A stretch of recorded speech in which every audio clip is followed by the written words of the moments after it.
All right, let's just dive right in.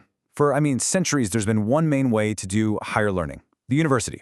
But, a massive shift is happening right now. It's a fundamental pivot in how we all get new skills. So today, we're going to explore the new challenger in the ring, these hyper-personalized AI tutors. And this isn't just about some cool new tech, it's a real clash between two totally different ideas about how we learn best. But first, let's start with a question I think pretty much all of us have asked ourselves at some point. Why is it that so many of us genuinely love to learn new things, picking up an instrument or just falling down an internet rabbit hole, but we have this almost gut-level negative reaction to the word school? This exact tension is right at the heart of the pivot we're about to unpack. Okay, so let's set the stage by looking at our baseline, the traditional university model. Let's just think of this as the old hypothesis. It's the system that's been the default for generations, and it's shaped not just what we learn, but how we even think about learning in the first place. This quote from Robert Kiyosaki, man, it just gets right to the point, doesn't it? It really captures something so many people feel. The old model so often runs on the fear of making a mistake, the fear of failing that big exam, or the fear of not landing a job. It's a system that feels like it's built more around avoiding risk than sparking real curiosity. Now, to really compare these different models, we're going to need a measuring stick. So for this explainer, we're going to use a framework called the education continuum. It's a really simple but super powerful way to map out the entire journey of learning anything, from knowing nothing at all the way to true, genuine mastery. Let's break that journey down. It all starts at step 1, ignorance. You literally don't know what you don't know. Then comes awareness. Aha! You realize a skill or an idea even exists. The next huge step is competency. This is where you can follow the rules and, really importantly, you can pass a test on it. But that last stage, proficiency, that's the real goal. That's when the skill is just second nature, something you can use creatively to solve problems you've never seen before. And here we are at the most crucial point about the old university model. Its main goal, so much of the time, is just to get students to stage 3, competency. It's designed to make you test smart. Think about it. If you read a book on how to play the piano and you ace a multiple-choice test on music theory, are you competent? On paper, yes. Are you proficient? Can you actually sit down and play? No way. You just can't get to proficiency by listening to a lecture. So, for years, the answer to these problems wasn't to scrap the system, but to just tweak it. Let's call this the era of tuning the engine. This is when technology started to creep in, not as some revolutionary force, but just as a way to make the old model run a little bit smoother. And this timeline shows it perfectly.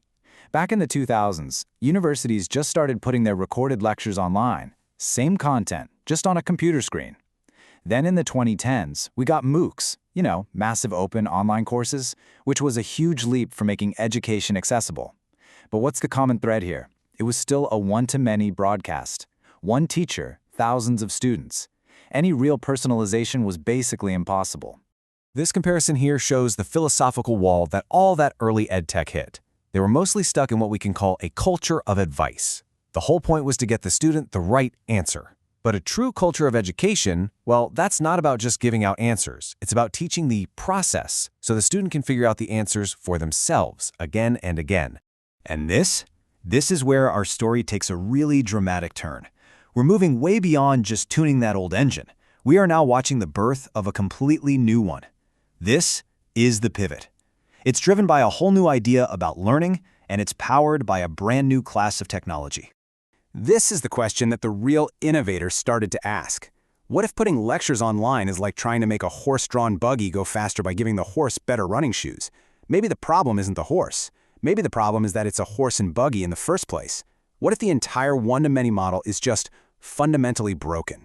This whole concept of a pivot comes straight out of the startup world, and it's a perfect fit here. First, you establish your baseline. That's our traditional university. Second, you tune the engine. That was the whole era of online courses and MOOCs. But when you hit a wall and those tweaks aren't enough, you make a big, structured pivot to test a completely new core idea. And that new idea is one-to-one personalized education for everyone. So the tech that makes his pivot possible is agentic AI. And listen, it's absolutely crucial to understand this is not just another chatbot. A chatbot answers one question at a time. An agentic AI is an autonomous system.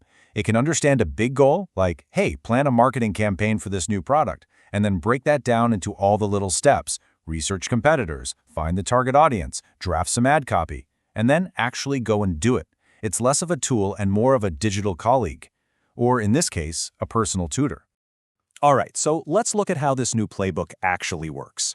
How does an AI tutor take someone from being merely competent to being truly deeply proficient?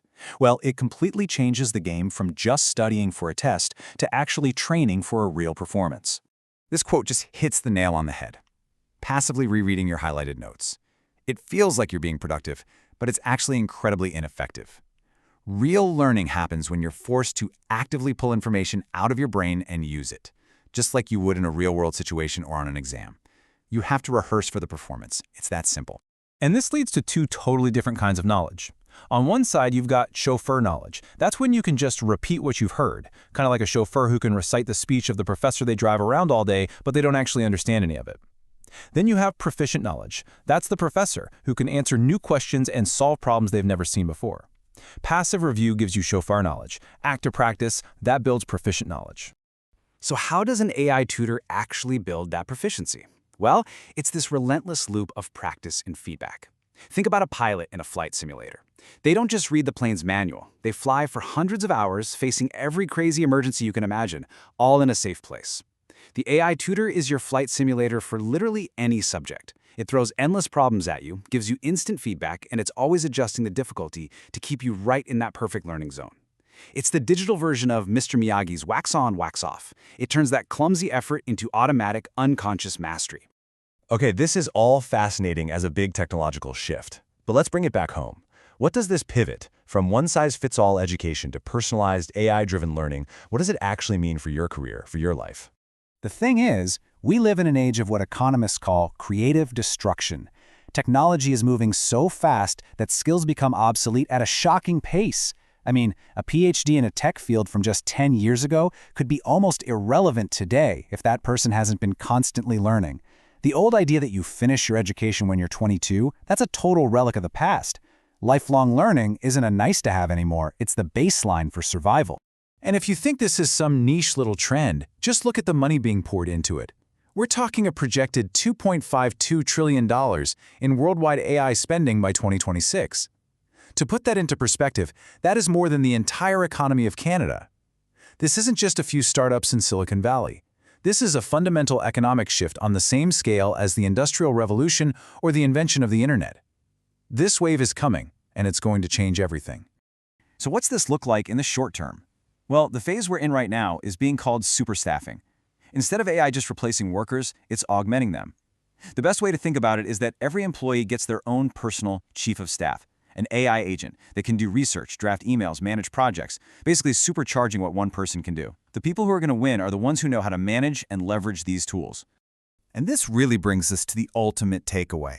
For the first time in human history, the tools for an elite, one-on-one, world-class education are becoming available and affordable for literally everyone. The gatekeepers are disappearing. The responsibility for your education, for staying relevant, for staying proficient, is shifting away from the institution and landing squarely on you, the individual. So, I'll leave you with this one last thought to chew on. In this new world we're entering, is the education you have right now an asset that's growing in value, helping you adapt, or is it a liability, a depreciating snapshot of a world that doesn't really exist anymore, holding you back?